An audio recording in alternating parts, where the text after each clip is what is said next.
Pusat Analisis Transaksi Keuangan menemukan dugaan transaksi mencurigakan yang melibatkan ke-100 daftar calon anggota legislatif tetap sepanjang tahun 2022 hingga 2023. Total aliran dana tersebut mencapai nilai fantastis hingga 51 triliun rupiah.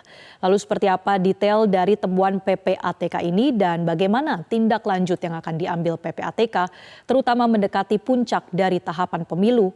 Kami akan membahasnya bersama PLT Deputi Bidang Analisis dan Pemeriksaan PPATK, Danang Trihandoko. Selamat siang Pak Danang. Selamat siang Mbak Marsha.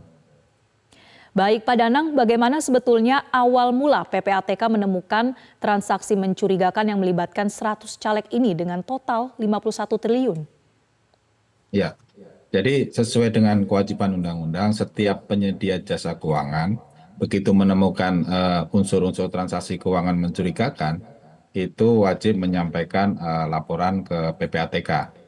Nah, setelah kami menerima daftar DJT dari KPU, data tersebut kami sandingkan dengan database PPATK, sehingga ditemukan transaksi mencurigakan pada periode 2022 sampai dengan 2023 terkait dengan DCT dan perusahaan-perusahaan yang dimiliki atau manajemennya mereka, itu kurang lebih nilainya mencapai 51 triliun itu. Apakah kemudian PPATK juga mengetahui untuk apa saja transaksi mencurigakan ini dilakukan? Apakah benar ada aktivitas pemilu misalnya kampanye yang digunakan dari transaksi mencurigakan itu? Ya, jadi begini, setiap menerima laporan transaksi keuangan mencurigakan, PPATK akan melakukan suatu pekerjaan namanya analisis ataupun pemeriksaan. Nah, di proses analisis pemeriksaan ini kita melihat sumber dananya dari mana, lalu alirannya kemana. Nah, yang kita lihat pertama adalah sumber dananya.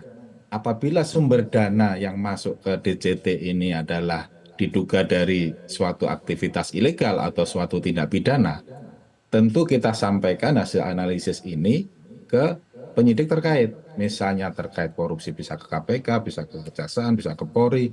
Kalau terkait misalnya narkotika bisa ke BNN, bisa ke Polri dan sebagainya.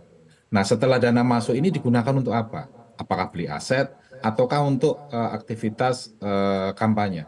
Apabila nanti penggunaan dananya ini juga digunakan diduga untuk politik uang, tentu saja ini pelanggaran undang-undang di bidang pemilu dan kita sampaikan juga kepada Bawaslu. Jadi rangkaiannya seperti itu, Mbak. Kita harus melihat dulu transaksi keuangan mencurigakan ini ada nggak indikasi suatu tindak pidana, lalu tindak pidananya adalah terkait dengan tindak pidana apa.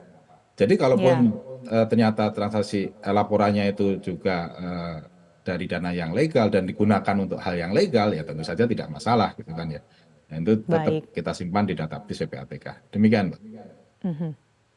Selain total transaksi mencurigakan 51 triliun rupiah ini, Pak Danang, PPATK juga menemukan ada aktivitas setor dari 100 caleg mencapai 21,7 triliun rupiah, serta ada transaksi tarik tunai ya, 100 caleg ini totalnya 34 triliun rupiah. Nah, bagaimana penjelasannya terkait temuan ini, Pak? Apakah 100 caleg tersebut terlihat meningkatkan nilai transaksi mereka semakin mendekati tahapan pemilu? Ya. Jadi ini namanya laporan transaksi keuangan tunai. Jadi setiap transaksi di atas 500 juta masuk ke sistem keuangan secara cash, secara fisik, baik masuk maupun keluar di atas 500 juta itu kan disampaikan laporannya ke PPATK. Nah, setelah kita sandingkan ke data DJT memang ditemukan data senilai tersebut. Nah, setelah kita lihat lebih cermat lagi, memang ada indikasi misalnya dia penarikannya itu dalam denominasi yang lebih kecil, artinya minta pecahan-pecahan yang lebih kecil. Nah, ini kan kami duga ini untuk salah satu kemungkinan untuk politik uang. Nah, hal-hal seperti ini yang kami sampaikan kepada Bawaslu, karena Bawaslu lah yang memiliki kewenangan maupun kemampuan untuk melihat di lapangannya seperti apa. Kalau kami kan tidak bisa melihat aktivitas para DJT itu di lapangan seperti apa. Sehingga temuan kami akan kami sampaikan ke Bawaslu untuk ditindaklanjuti lebih lanjut. Apakah memang ada dugaan-dugaan yang kami sinyalir dari penarikan tunai dalam denominasi yang kecil ini di lapangannya digunakan untuk aktivitas misalnya politik uang dan sebagainya. Jadi prosesnya masih panjang untuk terkait hal tersebut. Demikian. Ya. Ini kami juga mau minta tanggapan Anda Pak Danang kalau terkait transaksi mencurigakan yang ditelusuri oleh PPATK tentu berkaitan dengan suatu tindakan pidana ya Pak. Apakah PPATK ini juga menemukan transaksi mencurigakan dari 100 caleg ini juga mengarah pada penggunaan dana hasil suatu tindak pidana? Karena selama tahapan pemilu ini kami juga menghimpun ada dugaan seperti hasil tindak kejahatan lingkungan, hasil tambang ilegal, bahkan sampai hasil korupsi juga kemudian dugaannya ini mengalir ke partai politik. Bagaimana Pak dugaannya? Ya, namanya transaksi keuangan mencurigakan belum tentu senilai 51 triliun itu adalah semuanya tindak pidana. Jadi memang mungkin ada sebagian yang memang dananya itu adalah dana yang legal dari bisnis dan sebagainya. Nah, yang kami temukan memang ada indikasi yang dananya itu dana ilegal. Kita temukan dari korupsi itu sekitar 3 triliun sekian, dari ilegal mining 1 triliun sekian. Jadi kalau bisa saya sampaikan dari korupsi itu sekitar 13 DCT ya.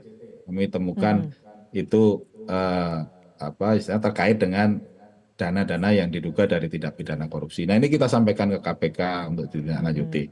Gitu Mbak. Ini jadi kalau kami inventarisir tindak pidana yang sudah kami identifikasi itu ada dari korupsi, ada dari illegal mining, ada dari narkotika, ada dari perjudian online, dan sebagainya.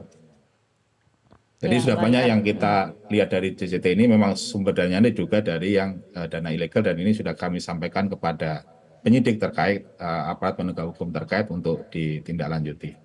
Baik, tadi salah satu koreksi dari Anda juga ya Pak bahwa tidak semuanya ini hasil dana hasil tindak pidana, tapi ada juga yang indikasinya dan memang sudah Anda jabarkan tadi ya ada hasil korupsi, hasil tambang ilegal dan sebagainya. Satu lagi Pak Danang, saat ini kan KPU tengah merampungkan tahapan pendataan laporan dana awal kampanye. Apakah temuan PPATK ini akan terus dikomunikasikan ke penyelenggara pemilu sampai kemudian bisa diungkap jika ada pelanggaran pemilu? Ya, baik. Kalau terkait nanti transaksi-transaksi di RKDK, ini bisa kami komunikasikan ke KPU maupun Bawaslu. Namun apabila kami menemukan transaksi-transaksi terkait dengan dugaan tindak pidana di bidang pemilu seperti politik uang dan sebagainya, ini kami menyampaikannya adalah ke Bawaslu. Nanti Bawaslu lah yang mungkin melalui sentra Gakumdu akan menindaklanjuti lebih lanjut apa yang disampaikan oleh PPATK. Jadi secara garis besar seperti itu Mbak Mas. Baik, terima kasih atas penjelasan Anda PLT Deputi Bidang Analisis dan Pemeriksaan PPATK Danang Tri Hartono telah bergabung bersama kami di Metro Siang. Jelajahi cara baru mendapatkan informasi. Download Metro TV Extend sekarang.